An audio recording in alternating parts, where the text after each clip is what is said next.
Okay, starting the last video, I had my mic up because I was eating and I missed out. But anyhow, in the end, uh, basically we're sitting a little over 300. I jumped the gun. I got into a short right here. I thought for sure I was going to get a bull signal right there. So anyhow, on the day, uh, I traded, about less than half my normal position size. So I would have easily been over daily goal or right at it, 750 bucks on 150K account if I would have traded my normal size. I just wanted to show you trading the most clunkiest way, not using the preset ability in Tradivate to every time you deploy a trade to already have your stop and target or target set. That's within Tradivate. You can set that up. It's really easy. You can, go to any Tradivate training within YouTube. It'll show you how to do that. You can trade off a dome. You don't have to trade off chart. I like to trade off chart. Just, I can see where everything is. I kind of know where my bands are on my TradingView chart. I can then visually see that on my Tradivate chart, like what price level are the bands at, to then go and see roughly where I should have my stop. So I'll do more videos like this. The market's an area price that does not at all interest me, other than, a sell here would be a lower pivot high. We're in the middle of the range, and are we going to at least finally make a run to one side of this market or the other? That's where the price is most responsive, is down here at the support levels, and we have two just below, or up here at resistance, and we weren't even able to come up and test that level. Heck, we should be getting a bear signal here any moment. I kind of know now. It's like a feeling. I can see where price needs to go, literally almost to the point level where I know then the bear flag will appear or a bull flag, and that just comes through experience.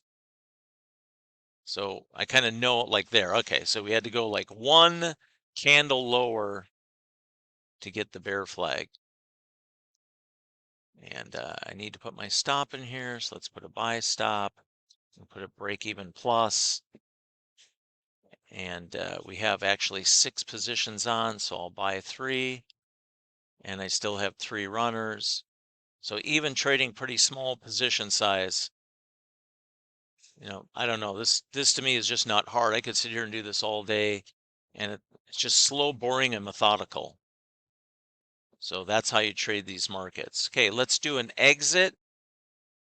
Always make sure when you're all done trading for the day, you hit that exit, and you always want to make sure you're not in any net positions and you don't have any open orders.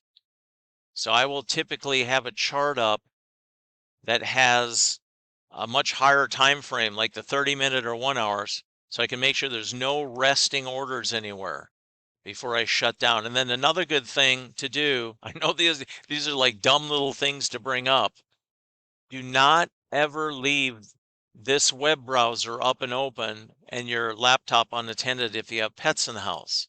You can have a cat come walk across your keyboard and you never know, it could trigger into trades.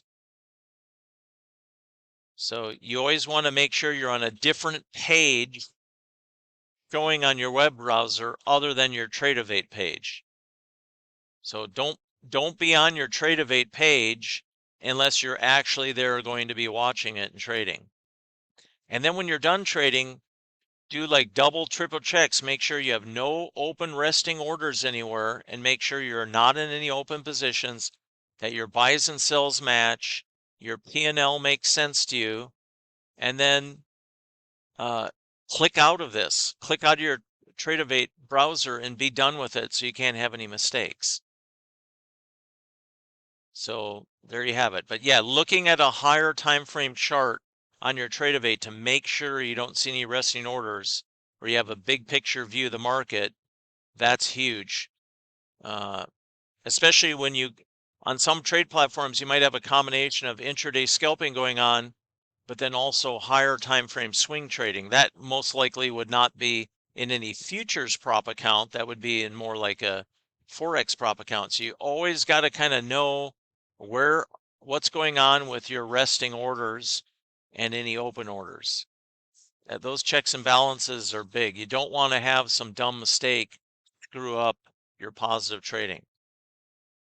So just for a review out of the open, from 8:30 on, we had a bull signal, that was a small loser. We had a bear signal, that was a small loser. The bull made a little bit of money. Then it was a bear, that was a small loser. The next bull made some money. The bear made some money. The bull here lost a little bit, and the bear is working. And this potentially could come all the way down here. The market's looking still a little bit weak, and that could be the big move of the day, is this selling of this lower pivot high. But again, this is the middle of the road. I detest trading in this area price unless I have something good, like a nice, in this case, this was a lower pivot high. Sell, I like that on a day where we were unable to come up and test resistance, which wasn't that much farther away. Or if you have an M pattern in the sell, or let's say you base out a bit and then you get a W pattern in a buy, then at least you have 2 out of 3. I'd rather have 2 out of 3 with a levels test or a levels sweep and rollover on the sell side, or a levels test buy or a levels sweep and buy. And then if I also have a price pattern in conjunction with the buy, level sweep and a W pattern, wow, that's magnificent. Or a level sweep and an M pattern sell, that's magnificent. But you can see, just work your trades. Don't be anxious. There's nothing to be scared of. If you have to in the beginning to get used to the mechanics, just trade 1 MNQ. The importance in the beginning isn't making a bunch of money. It's getting all your mechanics and getting yourself comfortable over anything else. And then build up position size. So you can see there was no direction this morning. And yeah, I had some losers, and whoop-de-doo. You just move on to the next trade. I can do this day after day after day after day, just trading Qline signals. I'm not going to have any day ever beat me up, even if I take every single one. If you apply the 2 out of 3, maybe some of you call that cherry picking. That's not cherry picking. It's taking obvious information. We know price has significant moves off levels tests and level sweeps. Tons of traders trade those. And price patterns mean something. So if you add that to the mix, to the Qline, you can then be hitting the highest of probability of those signals each day. So you don't have to take every single trade. And then if you want to just take every trade and do it automated, use a third-party tool, automate it, and just play with minimum position size. Let a week go by, see where your account was from an organic build. You will be positive at the end of the week. And then the next week, adjust your position size, trade a little bit more, build your account, keep evaluating. So there you have it, the Qline signals. Sorry, I'm still eating my breakfast. Sorry, I left my mic up for part of it. So there we go. That's looking like the lower pivot high sell is nice, running nice now. Okay, guys, have a fantastic day. I'll shoot another one of these probably next week. Tomorrow's Friday. I got a lot going on. I've got tons of programming projects. Zero cherry picking today, as one YouTuber commented, "Oh, you're cherry picking the signals." No, not at all. 2 out of 3 is a rule. It's part of our system training for the Qline signals. You don't need perfection. You just need patience, a little bit of knowledge, need the signals, and you need the execution, practicing the mechanics of working the trade entries, and you'll come out of the day just fine. You don't need to have some big, gigantic 200-point run in the NASDAQ to make 750 to 800 bucks. So if I would have come in and traded 5 on all my entries, and then, when I got to the sell, maybe jumped up to a 7 because I already had money in the bank, and then work the next sell with the 7, I'd be almost pushing 1,000 today in a 150K account. So let's just say you take it really slow and methodical. Just go for 500 a day after you get the mechanics and a week of practicing how you want to do your orders on the dome or on the chart. Just 500 a day, roughly 20 trading days a month. Is that a problem making 10 grand on a 150K account each month?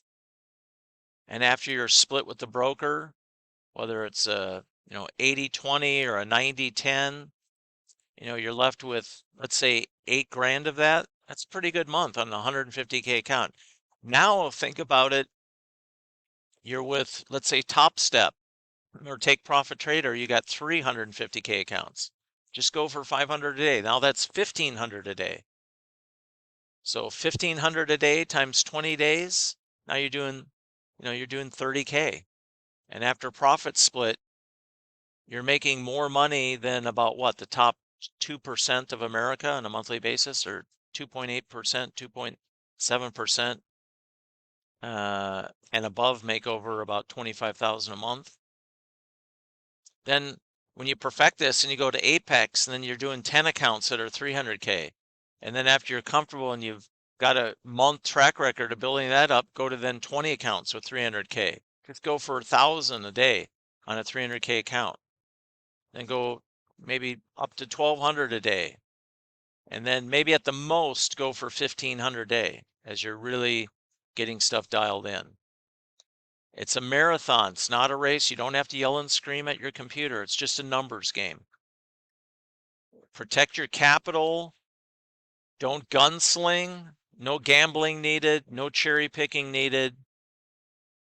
You can just trade the signals, and some days you're going to get in trades, and that baby, you're going to get in some trades and they run hard. And that's just icing on top of the cake. Don't expect those moves. You got to be a grinder. Go in and grind out your returns every day. Get your daily goal and then be defensive. Meaning protect what you made. Okay, I'll do more videos like this. I'll pick a day next week, and then the following week I'll pick a day. So at least every week I'll try to do this 1 to 2 days a week for a little while. And then, as I'm working on getting all these programming projects out. The last video, I forgot I left my mic up because I was eating. On that part of where the sound's down, just crank your volume up, and then when it goes back to normal, crank it down. Sorry about that. And there you go. Have a great day, everybody. It's not hard making money in these markets. The nice thing about Qline is it's forcing you to follow the localized and short-term price momentum. And eventually you're going to get a trade that runs. You might have 3 junk trades, and then suddenly you hit something that runs, and it's surprising the power of the ones that run. And then as you're getting more proficient and you're trading bigger position size, that will kind of take care of itself to make sure you're over daily goal without having to take a lot of trades each day. Okay, everybody, have a great day. Talk to you later, and I'll shoot another one of these series next week.